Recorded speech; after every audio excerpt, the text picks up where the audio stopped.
For me, I'm only interested in one thing.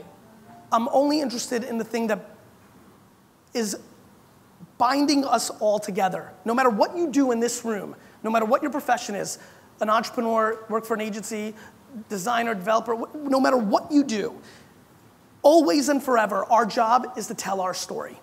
And that is never going to change. The way you make real money, the way you make real impact, the way things get changed is by great storytelling. It's always been that way, and it always will be that way, because I don't know if you guys heard, but we're fucking human beings, and that's what we like, right? And this is important. It's important for you to think about what I just said there, because really we need to reverse engineer what's actually happening. And that's what I spend my time doing. Not knowing how many of you know me, my whole career is predicated on reverse engineering what I think is gonna happen in the next 24 months, because that was still practical, right? Yes, I know we're all gonna be robots eventually, but that's 40, 60, 80 years out. I'm worried about 24 months out. And my biggest problem right now, in general, is that I feel that the far majority of people, businesses, organizations, media companies, all across the board, are storytelling like it's 2007 in a 2014 world. And that's all I ever think about. See, what I spend a lot of my time now in doing is figuring out how to storytell in micro moments. That we live in the greatest ADD culture of our time. That we have absolutely no time. I'm obsessed with the notion of how do I tell you my story when you take out your phone and you do this, right? That's what we now do. We don't sit on a couch where we don't have a remote control like it was 1982, right? And we were able to tell that story because the audience was captive, right? We were too lazy to get up. And unless you were going to make popcorn or take a piss, you were gonna see our story, right? Now, we live in a world where we have obnoxious amounts, unlimited amounts of outlets to do what we wanna do on our time and how we wanna do it. We live in a world where people only wanna watch TV now, where they watch the entire season in one night, right? That's how we roll. It's on our time. How many people here, this is gonna be a lot of fun for me, and I'm gonna block the lights. How many people here, by show of hands, and don't half-ass me or head nod me, give me your full fucking hand, how many people here get pissed when somebody calls them? Raise your hand.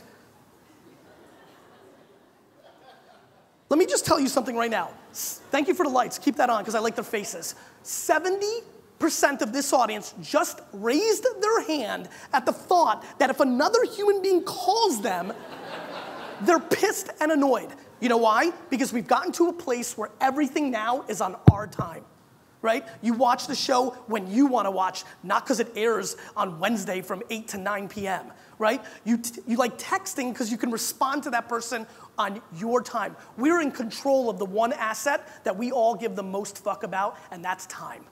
And with that, that has created an awfully interesting challenge to actually storytell into reality. We're living in a world, we heard a few minutes ago that campaigns are everything. No, campaigns aren't everything, right? And it was funny, I actually think they're both, right? I don't think a lot's changed when you really think about it. I just think that what social networks have done and mobile devices have done is they've created a gateway drug to awareness. That's how I look at it. You know how I look at Instagram and Snapchat and Vine and Facebook and Twitter? I look at them like they're weed, right? You give somebody a little nickel bag, and then later you can sell them a ton of Coke, right? So that's how I look at it, right? How do I storytell on social and give you something that you can consume very lightweight and quick? Oh, by the way that we all actually roll, the way we actually consume information now, which is in hyper speed, and this takes a totally different art. When I think about the creatives that I work with, you know, VaynerMedia, the agency I run, we've gone from 20 to 280 people in the last 18 months, right?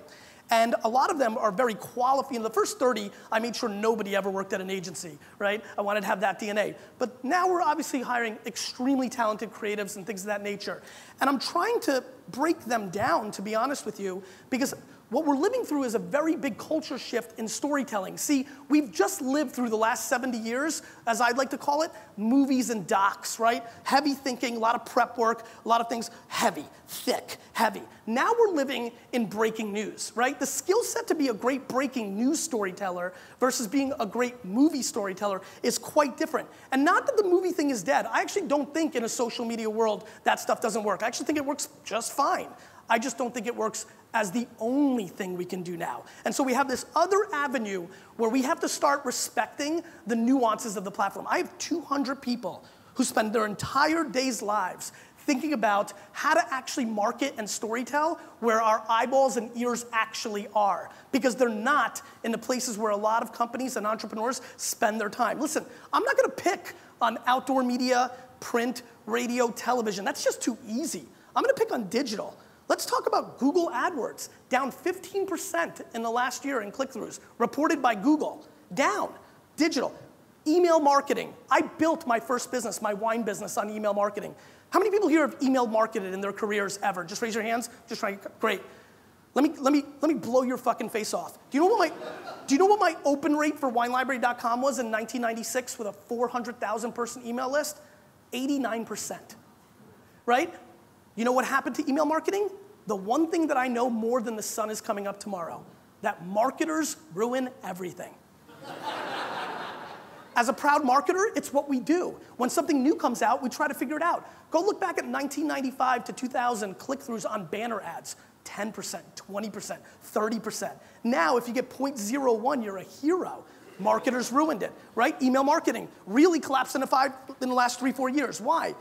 Oh, I don't know. Maybe because Groupon and Living Social. Let's talk about them for half a second. How many people here, by show of hands, signed up for Groupon, Living Social, or Daily Candy? Raise your hands. Okay, good. Love this crowd. Everybody. Do you guys go back with me for a second. Do you remember 4 years ago how you couldn't wait to get $40 of fucking sushi for 20 bucks? That it was the best thing that ever happened to you? That you couldn't wait to get that $80 spa treatment for $40? Well, what happened?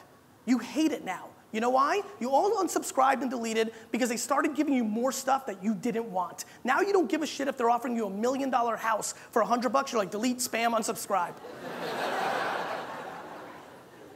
And the same thing's happening in social, inevitably, but then you start looking at why Facebook, in my opinion, Facebook's the worst PR company in the world. Like, Facebook should fire everybody in their PR department because they are positioning themselves so poorly when they're actually executing on the future of storytelling. Now, they're getting a little rogue because they're getting excited about their stock price and pushing a little too much to the paid. But the fact of the matter is, the notion of we are not great at self-policing the content we see and we don't unsubscribe. You're still following people on Facebook that dated your best friend 4 years ago. I mean, it's just what we do. We don't unsubscribe, right? And so the notion of letting the best quality content get to you based on your actions is going to happen. Whether the EdgeRank algorithm's right, whether Pinterest or Tumblr or somebody else, or Twitter clearly needs it, comes out with their own and it's better, that's up to the science nerds. I'll let the mathematicians take care of that horseshit. What I want us to focus on is this, which is one thing.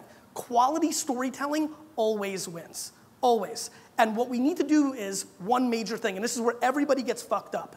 Everybody thinks it's about the content. And all the action right now is in the context. Let me explain. Everybody looks at social networks, and this is probably the smartest thing I'm gonna say, so maybe if you're gonna pay attention, just listen to this one statement. Everybody, 99% of the people out there, and I spend all my time looking at all this stuff, are looking at social networks as distribution. You're doing something somewhere else, and then you're using the tweet to drive towards it. You're using the Facebook status update to drive towards it. We default into thinking that social networks are distribution because we treat it like email. To really win in the world that we're all about to embark into, we need to start respecting all these platforms. And when I say social networks, I'm just using that as a general term to any websites where people actually spend time, right? And even better if we actually have an ability to create a profile on it and be part of the conversation, right? And so we have to start respecting the context and the nuances of the room. When you start looking at the data, which gets a little math nerdy even though I dissed on it, I spend plenty of time on. When you start looking at if you have the exact same 1,000 people on Facebook, the exact same 1,000 people on Pinterest, right? You post the same exact thing at the same exact time and they act completely different, that's when you start understanding how much the context matters. Because the one thing we are not doing anywhere close to enough in our space, us smart people that are in this awesome room, the one thing we are not doing enough of is respecting the psychology of why people are in where they are at that time. This isn't social network sites. This is Facebook. This is Pinterest. This is Instagram. This is Vine, Tumblr. They're very, very, very different. When you are on Facebook, that's an all-encompassing awareness around your social graph. When you're on Pinterest, your psychology is intent to buy or aspiration to buy. You need to be storytelling differently in those platforms. We have to be giving them different visuals that are mapped to the psychology, not to the number of users that are there, not to why, we need to be why they're there, not how come they're there. And we have to really start focusing on this, because when you start looking at it, the one thing that is really deteriorating in our world is the amount of time we have. Everybody's pounding at this one asset. It's the one asset that none of us are gonna get more of, and the battle, the supply and demand of attention is completely out of control. Completely. Listen, if any of you grew up in Jersey or drive through Jersey, you know that I love outdoor media. Building Up Wine Library TV, I put up billboards of myself, mainly because I had that commute from New York and I just like looking at myself. I've got an ego like that. But I love outdoor media. It brand this, that, and the other thing. I've stopped being excited about outdoor media because I was looking around, and I've got something for you guys to all do. I know probably a lot of you live in a city, but the next time you're out of it or you're driving, do me one favor. Remember this talk.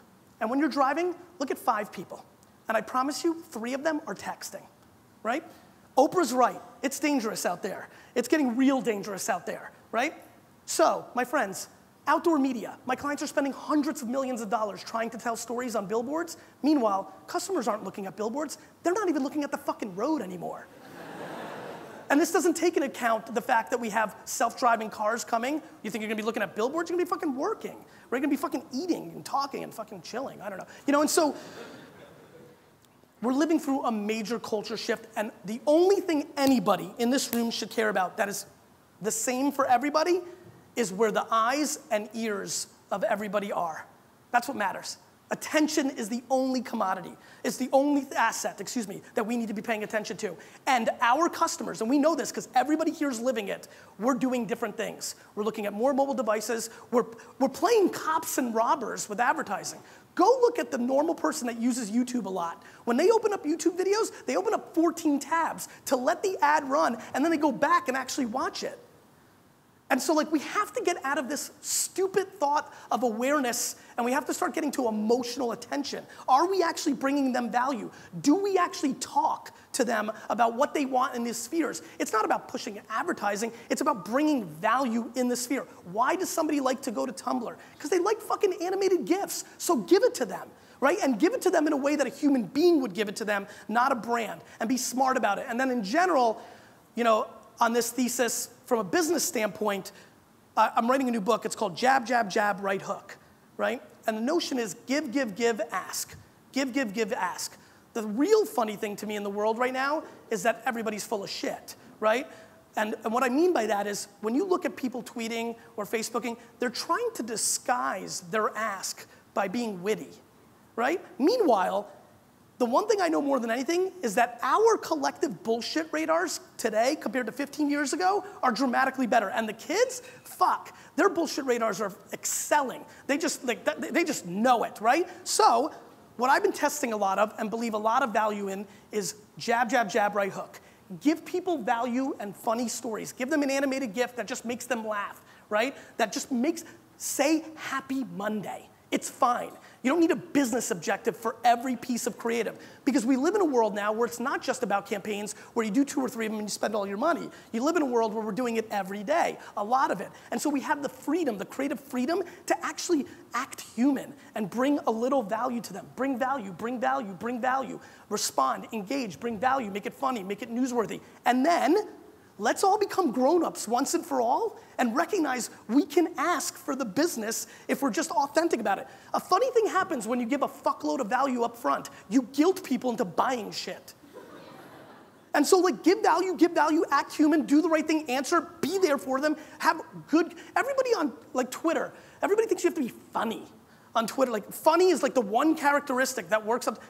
Everything works on Twitter. It's a human platform. But the problem is most people don't want to be self-deprecating or have empathy or be kind. There's not that many, and nobody wants to put it out there. They think they want to put out something that gets retweeted. How about we listen instead of talk? People like that. Think about the friend that you would rather call instead of the friend that always calls you, and then think about who you want to hang out with, right? And so we have to act human. We have to bring value. And then you say, value, value, value, and then you say, buy my fucking book. Right? And that's kind of the science. Boxing is known as a sweet science. That's why I used this metaphor for the title. It's how I think.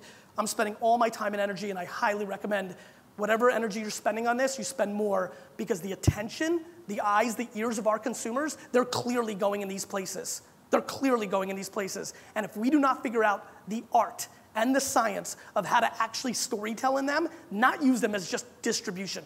Realize how stupid it is to use the same picture on Instagram, Facebook, Twitter, and Tumblr. Realize that. Understand there's a real science in this, a real storytelling battle going on right now in these platforms, and understanding that you as an individual act differently when you go into a boardroom in a business meeting than you would when you go with your girls to Las Vegas for the weekend, than when you would when you go out with your boyfriend. You're still the same person, but the context of the room changes the way you storytell.